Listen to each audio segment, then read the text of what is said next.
The silence stretched between them like a taut wire. Daniel's phone forgotten in his palm as he stood frozen in the doorway of their shared apartment. Stephen had been reaching for his own device on the cafe table when their eyes met, but now he remained crouched there, one hand still extended, as if he were waiting for Daniel to say something that would change everything between them. The afternoon light streaming through their living room window caught the uncertainty in Stephen's dark eyes, and Daniel felt his heart hammering against his ribs with a rhythm that seemed to echo the unspoken words hanging in the air. This was the moment Daniel had been dreading and hoping for in equal measure. The culmination of 3 months of stolen glances, lingering touches, and conversations that danced around the truth neither of them seemed ready to acknowledge. Stephen's fingers were still outstretched toward his phone, but his gaze never wavered from Daniel's face, searching for something that Daniel wasn't sure he was brave enough to give.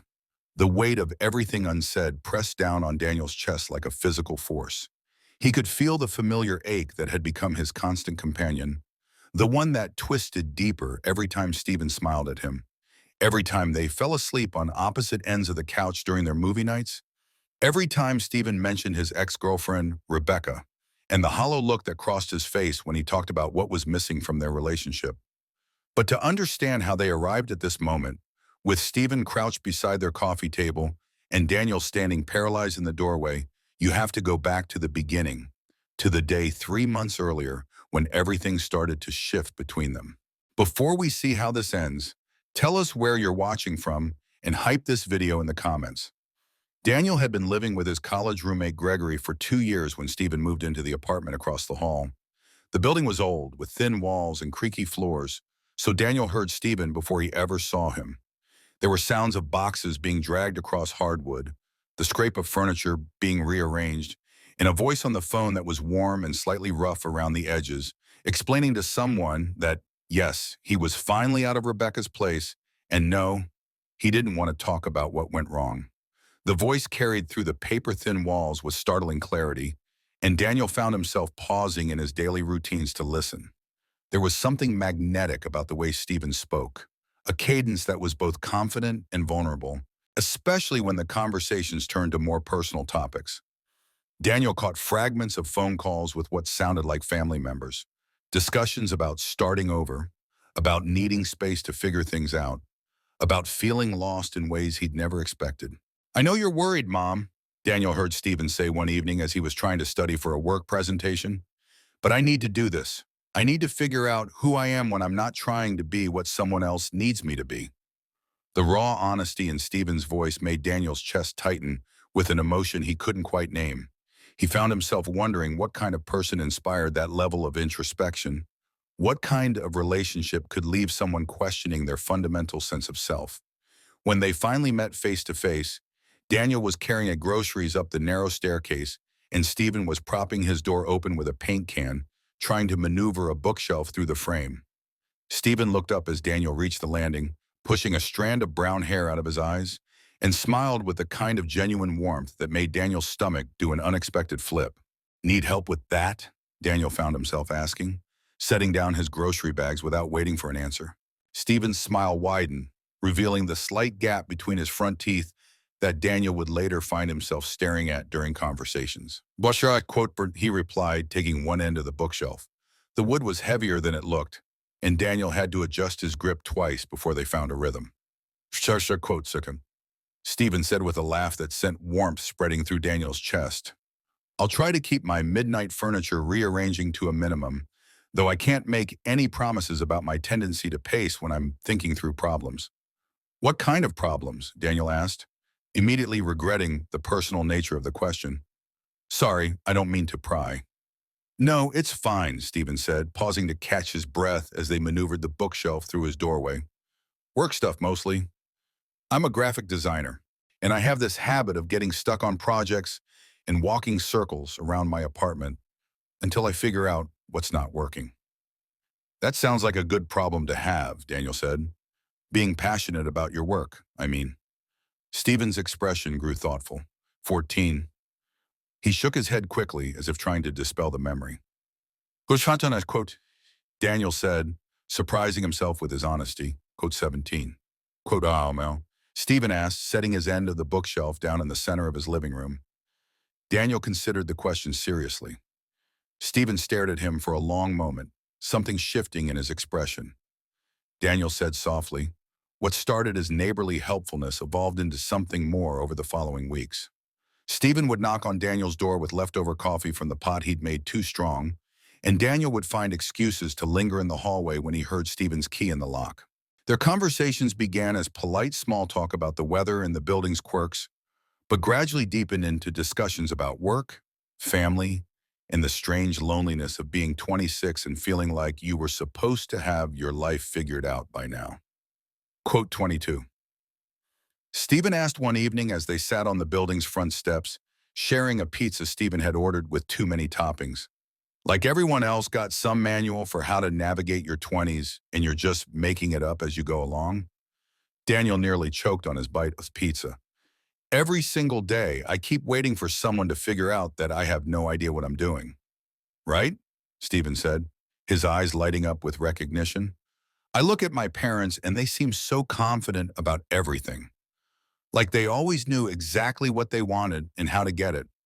But I feel like I'm constantly second-guessing myself. Maybe that's not such a bad thing, though, Daniel said thoughtfully. Maybe second-guessing yourself means you're actually thinking about your choices instead of just going through the motions. Stephen turned to look at him, a piece of cheese hanging from his slice of pizza. You know, you have this way of making me feel better about things I've been beating myself up over. What do you mean? Daniel asked, though his heart had started beating faster at the compliment. I mean that when I talk to you, I don't feel like I have to have all the answers, Stephen said. I don't feel like I'm being judged for not having my life perfectly mapped out. You make uncertainty feel like possibility instead of failure. Daniel felt heat rise in his cheeks. I think you give me too much credit. I don't think I give you enough, Stephen said quietly, and there was something in his voice that made Daniel's breath catch. It was during one of these hallway conversations that Stephen mentioned Rebecca for the first time since Daniel had overheard that phone call on moving day. They were both checking their mail, and Stephen's hand stilled on his key as he spoke. I keep expecting to get mail addressed to both of us, Stephen said quietly, staring at the cluster of bills and advertisements in his hands. Stupid, right? We were together for 3 years, but we never actually lived together until the last 6 months. And even then, it felt like we were just coexisting. Daniel felt something twist in his chest at the sadness in Stephen's voice. Board 37, could be 38, Stephen asked, looking up at Daniel with those dark eyes that seemed to hold more questions than answers. Quote 39. The vulnerability in Stephen's voice made Daniel want to reach out, to offer some kind of comfort, but he kept his hands firmly at his sides. What do you mean? Stephen was quiet for a long moment, his fingers absently sorting through his mail. When he spoke of it again, his voice was barely above a whisper. Have you ever been with someone and felt lonely even when they were right next to you? Daniel's heart clenched at the pain in Stephen's question. Yeah, he said softly. I have. That's what it was like with Rebecca, Stephen continued, leaning against his mailbox as if he needed the support. She's a good person, Daniel. She's kind and smart and beautiful, and she deserves so much better than what I could give her. But no matter how hard I tried, I couldn't make myself feel what I thought I was supposed to feel. What were you supposed to feel? Daniel asked gently. Complete, I guess, Stephen said with a rueful laugh. Like she was the missing piece I'd been looking for. Like being with her made me more myself, instead of less. He shook his head. I don't know. Maybe that's just fairy tale nonsense. Maybe real love is supposed to be more practical than that. I don't think it is, Daniel said before he could stop himself. I think when you find the right person, it should feel like coming home, like you can finally stop pretending to be someone you're not. Stephen's gaze sharpened, focusing on Daniel with an intensity that made him feel exposed. Quote 2. Daniel's mouth went dry. I think so. Maybe. It's complicated.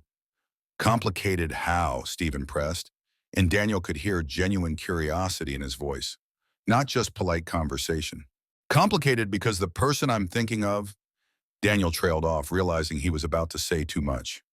Never mind, it's not important. It sounds important, Stephen said softly. Daniel, you can talk to me about anything. You know that, right? The sincerity in Stephen's voice nearly undid Daniel completely. Quote 59, he managed. Quote 61, quote 16. Stephen said, and Daniel was grateful that he didn't push. But when it is the right time, I hope you'll trust me enough to share it. I will, Daniel promised, and meant it more than Stephen could possibly know. From that day forward, their friendship deepened with an intensity that both thrilled and terrified Daniel. Stephen started joining him and Gregory for their weekly movie nights, bringing homemade popcorn and a commentary track of observations that had them all laughing until their sides hurt. He had opinions about everything from the cinematography to the historical accuracy of period dramas, and he wasn't afraid to pause the movie mid-scene to elaborate on a point, gesturing with his hands in a way that made Daniel lose track of whatever argument Stephen was making. Gregory said to Daniel one night after Stephen had gone into an enthusiastic 10-minute explanation of why the lighting in a particular scene was historically inaccurate. Quote 16, quote odds, Daniel asked, though he could feel heat creeping up his neck. Quote Bonnet, Gregory said with a knowing smile. Quote Hutton, Daniel glanced over at Stephen, who was now debating the merits of different film scores with an enthusiasm that was both endearing and slightly overwhelming. Quote 69, Daniel said. Quote 70, quote 71, Gregory observed. Before Daniel could respond, Stephen called out from the couch, quote 72. Daniel found himself smiling despite his embarrassment at Gregory's observations. I think you're probably right, he called back. You usually are about these things. Stephen's face lit up with pleasure at the validation, and Daniel felt that familiar warmth spread through his chest. Gregory just shook his head and muttered something about being surrounded by people who were completely oblivious to their own feelings. Gregory, who had been Daniel's closest friend since their freshman year of college, noticed the change immediately. You're different when he's around, he said one evening after Stephen had gone back to his own apartment. Different how? Daniel asked, though he was afraid he already knew the answer. Happier, Gregory said simply. More yourself, if that makes sense. Like you're not trying so hard to be the person you think you should be. Daniel felt heat rise in his cheeks. I don't know what you mean. Sure you don't, Gregory said with a knowing smile. Daniel, I've known you for 8 years. I've seen you with other people you've been interested in, and I've never seen you light up the way you do when Stephen walks into a room. We're just friends, Daniel said weakly. Maybe, Gregory agreed. We did it. Come on. But friends don't usually look at each other the way you two do. And they definitely don't find excuses to touch each other every 5 minutes. Daniel's face burned with embarrassment. Quote, I heard 85. Quote, on, Gregory shrugged. Quote, eyes, quote, on, Daniel asked. Gregory's expression grew more serious. I'm saying be patient with him and with yourself. But Daniel, don't wait forever. Life's too short to spend it wondering what might have been. The physical proximity that came with their friendship was both a blessing and a torture for Daniel. Stephen was naturally tactile, the kind of person who punctuated conversations with touches to the arm or shoulder, who would absently play with Daniel's hair while they watched movies, who thought nothing of falling asleep against Daniel's side during their late-night Netflix binges. Each touch felt electric to Daniel, sending small shocks of awareness through his nervous system that he tried desperately to hide. When Stephen's hand would brush against his while they were sharing popcorn, Daniel would have to concentrate on keeping his breathing steady. When Stephen would stretch out on the couch and rest his feet in Daniel's lap, Daniel would find himself hyper-aware of the weight and warmth of the contact, of the casual intimacy that Stephen seemed to take for granted. Daniel found himself cataloging these moments like precious artifacts. The weight of Stephen's head on his shoulder, the warmth of Stephen's palm against his forearm during a particularly intense scene, the way Stephen's breathing would slow and deepen when he dozed off during the credits. Each touch was a small gift that Daniel treasured and agonized over in equal measure. Stephen said one evening, adjusting his position against Daniel's side without opening his eyes. Rebecca used to say I was too bony to be a good cuddle partner, but you never seemed to mind. Daniel's heart did a complicated dance in his chest. Quote 92, he managed, his voice slightly hoarse. Quote 93, quote 93, Stephen said with a sleepy laugh. Quote 95, quote 90. Daniel whispered so quietly that he wasn't sure Stephen heard him. But Stephen's arm tightened around Daniel's waist, And Daniel allowed himself to believe, just for a moment, that maybe the gesture meant something more than simple comfort. It was on a particularly cold Thursday evening in November that everything began to shift. Daniel had been fighting off a persistent headache all day, the kind that made his temples throb and his vision blur around the edges.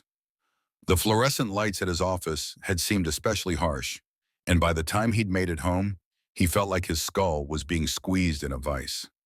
He'd planned to go to bed early, maybe take a hot shower and hope the headache would fade with sleep, but Stephen knocked on his door just as he was turning off the lights. "Hey, are you okay?"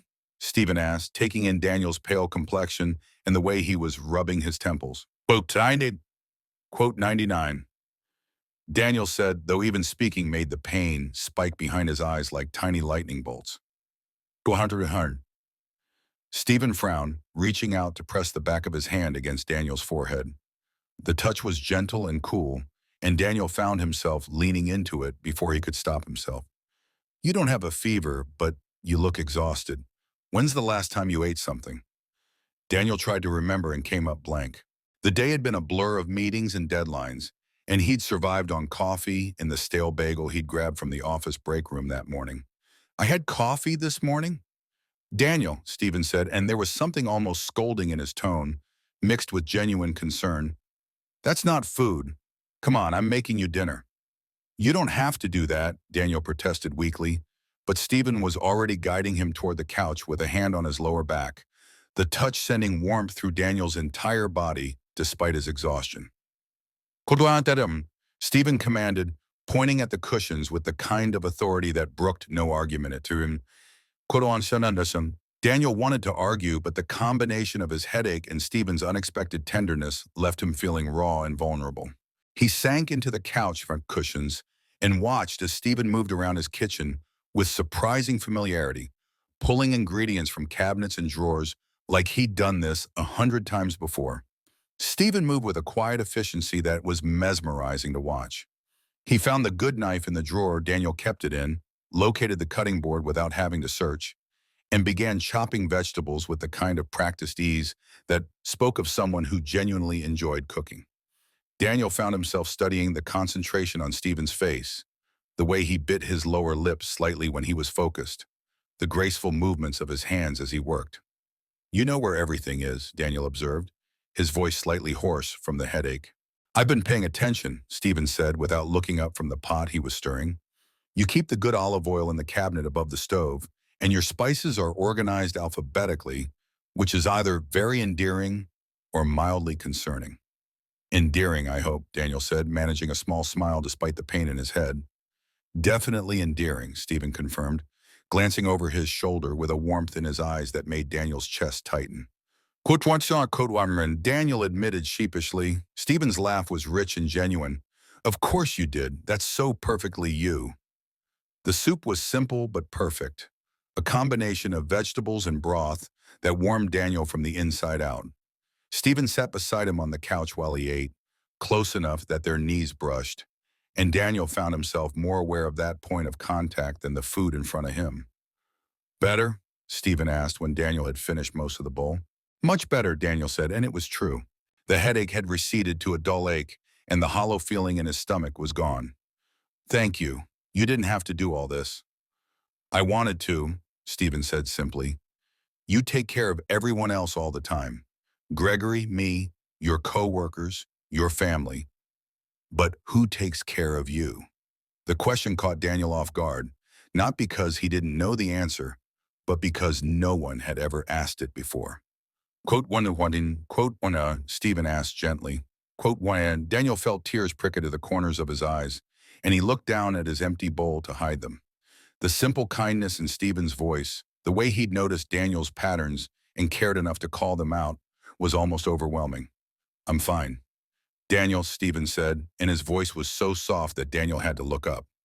"You don't have to be fine all the time. Not with me." The words hung between them like a bridge neither was ready to cross, and Daniel felt something fundamental shift in the space around them. Stephen's hand found his on the couch cushion, their fingers intertwining with a naturalness that should have surprised Daniel but somehow didn't. "I know," Daniel whispered. And he did know in a way that went deeper than words or logic. He knew that Stephen was offering him something precious and fragile, a kind of safety that Daniel had never experienced with anyone else. They sat in comfortable silence for a while, Stephen's thumb tracing absent patterns across Daniel's knuckles. The touch was soothing and electric at the same time, sending small shocks of awareness up Daniel's arm and straight to his chest, where they settled into a warm, expanding glow. Stephen said eventually, his voice still soft, but with an undercurrent of something that might have been nervousness. Quote one. Daniel replied, though his heart rate picked up at the sudden tension in Stephen's posture. That night when we were getting our mail and I was going on about Rebecca, Stephen began, his eyes fixed on their joined hands. You said you'd rather be there listening to me than doing anything else. Did you mean that? Daniel's breath caught in his throat. Stephen asked, finally looking up to meet Daniel's gaze. I mean, it's not exactly fun listening to someone complain about their failed relationship. Daniel felt like he was standing at the edge of a cliff, looking down into an abyss that could either destroy him or set him free. Because it was you, he said quietly. Because when you're hurting, I hurt too. And when you trust me enough to share something difficult, it feels like the most important thing in the world. Stephen's grip on Daniel's hand tightened almost imperceptibly. Daniel, I know it's probably not what you want to hear, Daniel said quickly, the words tumbling out before he could stop them. I know you just got out of a serious relationship, and I know you're dealing with a lot right now, but you asked, and I can't lie to you, not about this. What exactly are you saying? Stephen asked, and his voice was barely above a whisper. Daniel took a shaky breath, knowing that once he said the words, there would be no taking them back. I'm saying that I care about you in a way that goes beyond friendship. I'm saying that I think about you first thing in the morning and last thing at night. I'm saying that every time you smile at me, it feels like the sun coming out after a storm. Stephen went very still beside him, and Daniel felt his heart sink into his stomach. I'm sorry, he said quickly, starting to pull his hand away. I shouldn't have said that. I don't even want to make things weird between us. But Stephen's grip tightened, preventing Daniel from retreating. He said firmly, quote 45, quote 46, quote war 7. Stephen said, shifting on the couch so he was facing Daniel fully. Quote Wonder 48, Daniel nodded, afraid to speak. Quote Wonder 49, Stephen continued. Quote Waftim, Daniel's heart stuttered in his chest. What do you mean? I mean that with you, everything feels natural, Stephen said, his free hand coming up to cup Daniel's cheek. Daniel leaned into Stephen's touch, his eyes fluttering closed. Stephen, what are you saying? I'm saying that I think I've been looking for the wrong things my whole life, Stephen whispered. I'm saying that maybe the reason I could never love Rebecca the way she deserved was because I was already in love with someone else, and I was too scared to admit it. Daniel's eyes snapped open, meeting Stephen's gaze with an intensity that made his breath catch. Are you sure? Because I can't do this if you're not sure. I'm terrified, Stephen admitted, his thumb brushing across Daniel's cheekbone. Daniel asked, his voice barely audible. Stephen's answer was soft but certain. I'm feeling like I want to kiss you, and I have been for weeks. I'm feeling like every time you look at me, my heart does this thing that I used to think only happened in movies. I'm feeling like I've been waiting my whole life to feel this way about someone. And now that I do, I can't imagine feeling any other way. Daniel felt tears slip down his cheeks, but they weren't tears of sadness. They were tears of relief, of a kind of overwhelming gratitude that he'd never experienced before. Can I tell you something? Anything, Stephen said. I've been in love with you since the day you moved in, Daniel confessed. Maybe since the moment you smiled at me in the hallway. And I've been trying so hard to be a good friend, to be what you needed, that I convinced myself that was enough. But it wasn't enough, Stephen. It was never going to be enough. Stephen's smile was radiant, transforming his entire face. Quote 166. Quote 167. Daniel said, reaching up to cover Stephen's hand with his own. You kiss me, if you want to. I want to, Stephen said without hesitation. God, Daniel, I want to so much. The kiss was gentle at first, tentative and questioning, as if they were both afraid of breaking something precious. Stephen's lips were soft and warm, and they tasted faintly of the tea he'd been drinking while he cooked. But as Daniel's lips parted under Stephen's, As Stephen's other hand came up to tangle in Daniel's hair, the kiss deepened into something urgent and desperate and absolutely right. When they finally broke apart, both breathing heavily, Stephen rested his forehead against Daniel's and laughed softly. Quote 170, Daniel agreed, his voice shaky with emotion. Could worship quote Byron, Stephen said, his hand still cradling Daniel's face. I can't believe I was so blind for so long. We're here now, Daniel said, covering Stephen's hands with his own. Quote my men, quote Wavinin, Stephen asked. Quote Wuffinan, Daniel admitted. Quote Artie, Stephen kissed him again, slower this time, savoring the moment. When they separated, he smiled with a contentment that Daniel had never seen on his face before.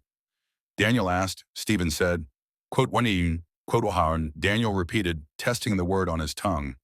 Quote Umaham, quote Waisho, Stephen said, pulling Daniel closer until they were wrapped around each other on the couch. Quote 27. The next few weeks passed in a haze of discovery and adjustment. They were careful at first, afraid of moving too fast or changing too much too quickly. Stephen still lived across the hall, and Daniel still shared his apartment with Gregory, but the dynamic between them had shifted in ways both subtle and profound. Their movie nights took on new meaning when Stephen would curl up against Daniel's side without hesitation, when Daniel could run his fingers through Stephen's hair without overthinking every touch. Their conversations deepened as they explored this new dimension of their relationship, sharing fears and hopes and dreams that they'd never voiced before. The first time Stephen stayed the night, it was almost by accident. They'd been talking until well past midnight, lying on Daniel's bed fully clothed, when Stephen's words had started to slur with exhaustion. Daniel had suggested he stay rather than stumble across the hall half asleep, and Stephen had agreed with a sleepy smile that made Daniel's heart do complicated things in his chest. Is this okay? Stephen had asked, settling under Daniel's covers with an uncertainty that was endearing. Quote Kirian, Daniel had assured him, and when Stephen had curled against his side with a contented sigh, Daniel had felt a peace he'd never experienced before. Waking up with Stephen in his arms had been a revelation. Stephen was warm and solid against him, his hair mussed from sleep, and when he'd opened his eyes to find Daniel watching him, his smile had been soft and unguarded. Kostas, Stephen had whispered, his voice rough with sleep. Quote, Daniel had replied, and the simple exchange had felt like a promise of all the mornings to come. Gregory noticed the change immediately, of course. He cornered Daniel one morning while Stephen was in the shower, having spent the night on Daniel's couch after they'd fallen asleep during a particularly long film. Quote 192, Gregory said with a knowing smile, quote 93. Daniel felt heat rise in his cheeks, quote 94, and quote 95. Gregory asked gently, quote 196, quote 197. Daniel said, though he wasn't entirely sure what that meant in their context. That's probably smart, Gregory agreed. But Daniel, you know you don't have to hide this from me, right? I'm happy for you, both of you. The relief Daniel felt at Gregory's acceptance was overwhelming. He'd been so focused on navigating his relationship with Stephen that he hadn't realized how much he'd been worrying about how their friends would react. Thank you, Daniel said quietly. That means more than you know. Just promise me one thing, Gregory said, his expression growing more serious. What's that? Promise me you'll talk to each other. Really talk. About what you want, about what scares you, about what this means for both of your futures. I've watched you pine after him for months, and I've watched him struggle with his own confusion. Now that you've found each other, don't let fear or assumptions mess it up. Daniel nodded, knowing that Gregory was right. I promise. That evening, after Stephen had gone back to his own apartment to shower and change clothes, Daniel found himself staring at the ceiling and thinking about Gregory's words. He and Stephen had been so caught up in the joy of finally being together that they hadn't really talked about the practical aspects of their relationship or what it meant for their futures. His phone buzzed with a text from Stephen. Can't sleep, you awake? Daniel smiled and typed back, same. Want to talk? Always, your place or mine? Mine, doors unlocked. Stephen appeared in Daniel's doorway 5 minutes later, wearing pajama pants and a t-shirt that was soft from countless washings. He looked younger somehow, more vulnerable, and Daniel felt his heart do that familiar flip at the sight of him. Stephen said softly, climbing into bed beside Daniel without hesitation. Udad or 211.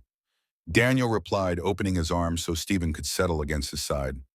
They lay in comfortable silence for a while, Stephen's head on Daniel's chest and Daniel's fingers combing through Stephen's hair. The intimacy of it still felt new and precious, something to be savored rather than taken for granted. Stephen asked eventually, his voice muffled against Daniel's shirt. Gregory said something to me today, Daniel began, then hesitated. Actually, he said several things, but one of them has been stuck in my head. What did he say? He said we should talk, really talk, about what we want and what this means and what comes next. Daniel paused, gathering his courage. And I realized that we've been so focused on the fact that we're together now that we haven't really discussed what together looks like for us. Stephen lifted his head to look at Daniel, his expression thoughtful. What do you want it to look like? I want everything, Daniel said honestly.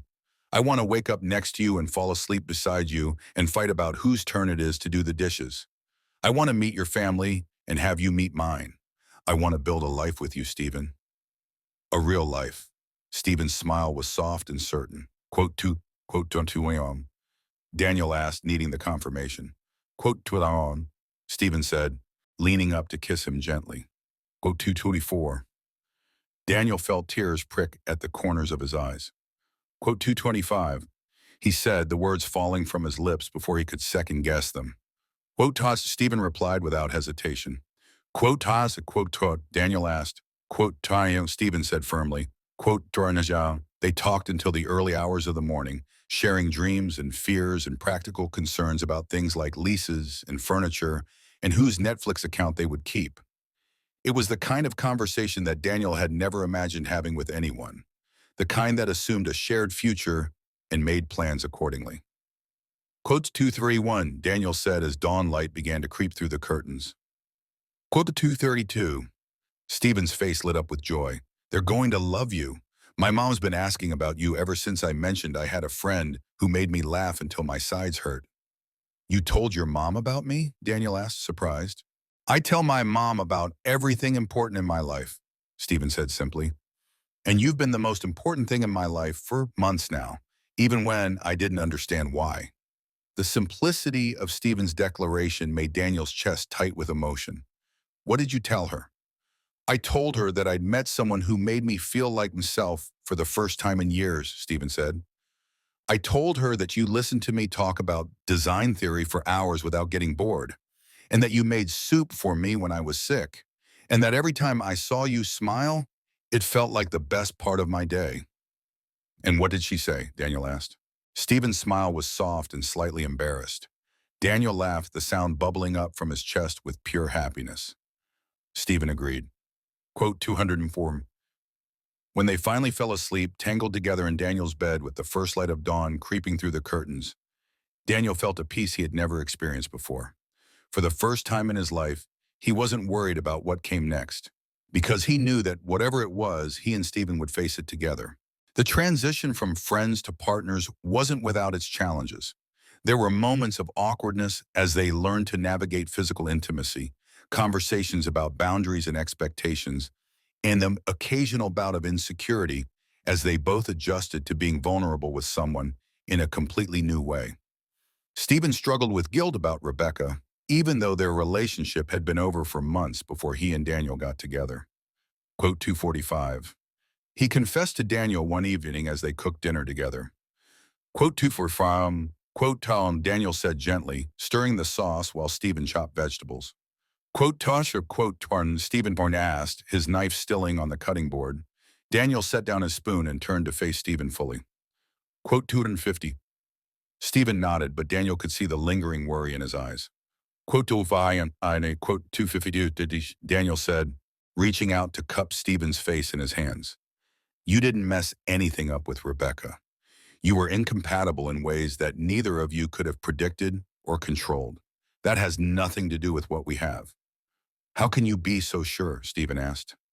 Because I know you, Daniel said simply. I know how you treat the people you care about.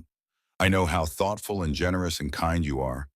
I know that you would never intentionally hurt someone, and I know that what we have is real in a way that what you had with Rebecca never was.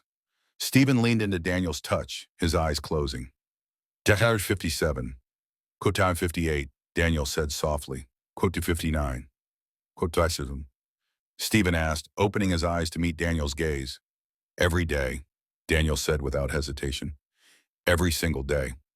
As winter gave way to spring, their relationship settled into a rhythm that felt both natural and miraculous to Daniel. Stephen officially moved in during the first week of March, after his lease expired and they realized they were spending every night together anyway. Gregory helped them move Stephen's furniture, joking that he'd been expecting this development for months. I'm happy for you both, Gregory said as they arranged Stephen's bookshelf next to Daniel's in the living room. But I'm also a little jealous. You two have that thing that people spend their whole lives looking for. What thing? Daniel asked, though he thought he knew what Gregory meant. That ease, Gregory said, gesturing at where Stephen was hanging pictures on the wall, humming softly to himself while Daniel organized books. That sense of rightness, like you were always meant to be exactly where you are. Daniel looked over at Stephen, who caught his gaze and smiled with a warmth that still made Daniel's heart skip. Quote to 68. Daniel said quietly. Quote to 69. Living together brought new challenges and new joys. They had to negotiate space and routines, learn each other's domestic habits, and figure out how to balance their individual needs with their desire to spend every moment together. Stephen was naturally neat, but had a tendency to leave his design projects scattered across every available surface. Daniel was organized to a fault, but had never had to consider another person's preferences when arranging furniture or choosing what to watch on television. But Stephen asked one by evening, holding a stack of design proofs. Quote and quote Sharon, Daniel said immediately. Quote Sharon, Stephen's smile was grateful and slightly amazed. Rebecca used to get so frustrated when my work took over the apartment. She said I treated every flat surface like my personal office. Well, Daniel said, wrapping his arms around Stephen from behind, good thing I like watching you work. You get this little crease between your eyebrows when you're concentrating, and you bite your lip when you're trying to decide between two options. You've been watching me that closely? Stephen asked, leaning back against Daniel's chest. Daniel admitted, their first fight happened 3 weeks after Stephen moved in, and it was about something completely mundane, whose turn it was to buy groceries. But underneath the surface argument about milk and bread and who had done the shopping last, there were deeper currents of anxiety and adjustment. Quote 280, Stephen said, his voice tight with frustration. Quote 281, quote Qualsby, Daniel replied, though he could hear the defensiveness in his own voice. Quote to, quote, Stephen asked, quote 25. The words hit Daniel like a physical blow. Tied 6. Stephen's anger seemed to deflate all at once, leaving him looking tired and vulnerable. No, he said quietly, that's not how I feel. That's how I'm afraid you feel. Daniel felt his own frustration melt away, replaced by a fierce need to reassure Stephen. Stephen, look at me. When Stephen met his eyes, Daniel continued, you are not a guest here. You are not imposing. You are my partner, and this is our home, our life. And if I haven't been making that clear enough, then that's on me, not you. I'm sorry, Stephen said, sinking onto the couch. I don't know why I'm being so weird about this. Daniel sat beside him, taking Stephen's hand in both of his. Quote 293, quote 294, Stephen said, echoing his earlier fears. Quote 295, Daniel said firmly. Quote 296, Stephen squeezed Daniel's hand. I love you, even when I'm being irrational about groceries. I love you too, Daniel said, leaning over to kiss Stephen's temple. Quote, and they worked through their first fight the way they would work through many others over the years that followed, with patience, honesty, and the fundamental understanding that they were on the same team.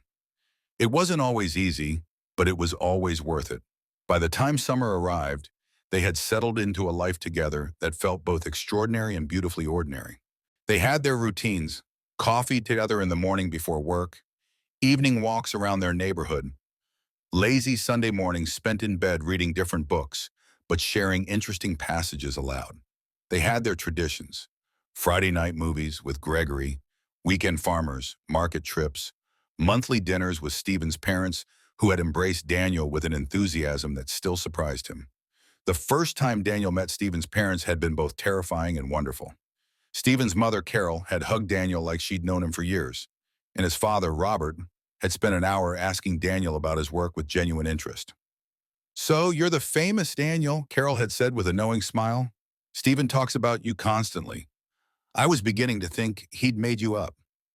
"Mom," Stephen had protested, his cheeks flushing with embarrassment. "What?" "It's true," Carol had said, turning back to Daniel. "He called me 3 times last week just to tell me about things you'd said that made him laugh." Daniel had felt warmth spread through his chest at the revelation. "He talks about you all the time, too. Both of you. I feel like I already know you." "Good," Robert had said with a gruff smile, "because you are clearly important to our son, which makes you important to us." The evening had been filled with stories about Stephen's childhood, embarrassing photos that Carol insisted on showing despite Stephen's protests, and the kind of easy conversation that made Daniel feel like he'd been part of the family for years. Quote 308, Stephen had said on the drive home, his hand warm in Daniel's. "I love them too," Daniel had replied, and meant it completely. Daniel's family had been more cautious in their acceptance, not because they disapproved of Stephen, but because Daniel had never brought anyone home before, male or female. Quote 310. His mother had said during their first phone call after Daniel had told them about Stephen. Quote 311. Daniel had assured her. Quote 312. Quote 330. She'd said simply, "That's all we want for you." The first time Stephen met Daniel's parents had been more formal, a carefully orchestrated dinner at Daniel's childhood home with his mother fussing over every detail and his father asking polite but probing questions about Stephen's intentions. Quote 315, Daniel's father had said over dessert, "That's creative." "Dad," Daniel had warned, recognizing the skeptical tone. "It's okay," Stephen had said with a gentle smile. "Yes, I'm a designer. I work primarily with small businesses, helping them develop their brand identity and marketing materials.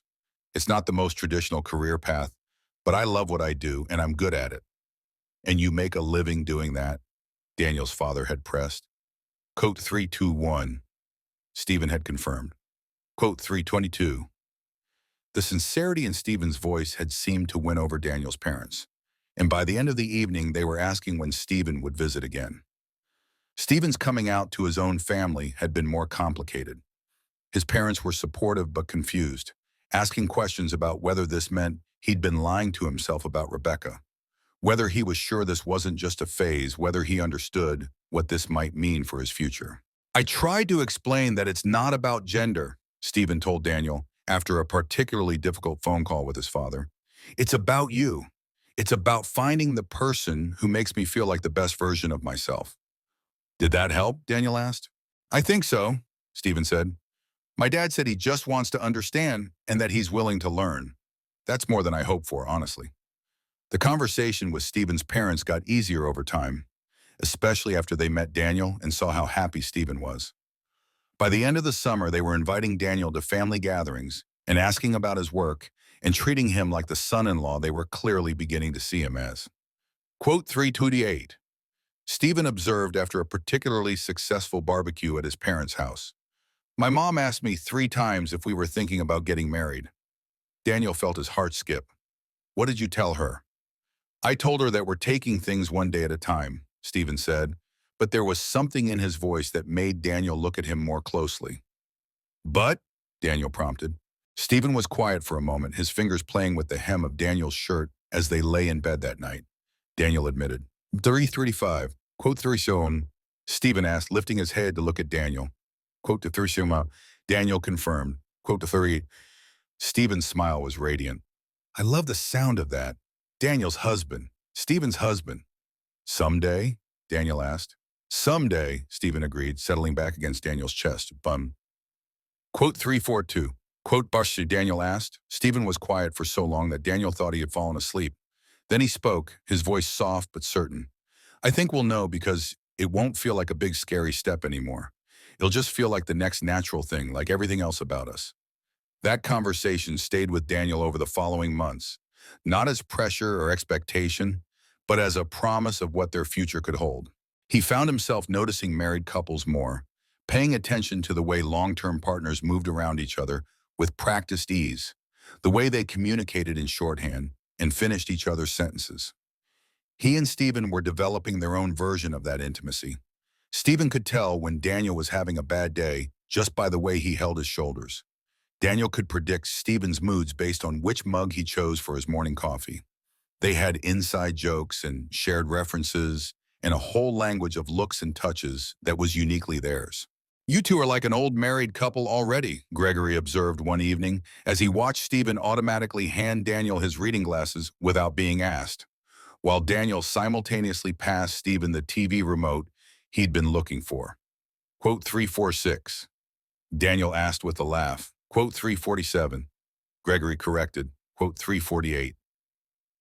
Daniel looked over at Stephen, who was already smiling at him with the kind of fond recognition that came from truly knowing someone. Quote 349. Quote 350. Stephen said simply. Quote 350. Quote 30. Gregory said with a grin. Quote 353. Daniel added, reaching over to squeeze Stephen's hand. "See here," Gregory said, well, old married couple.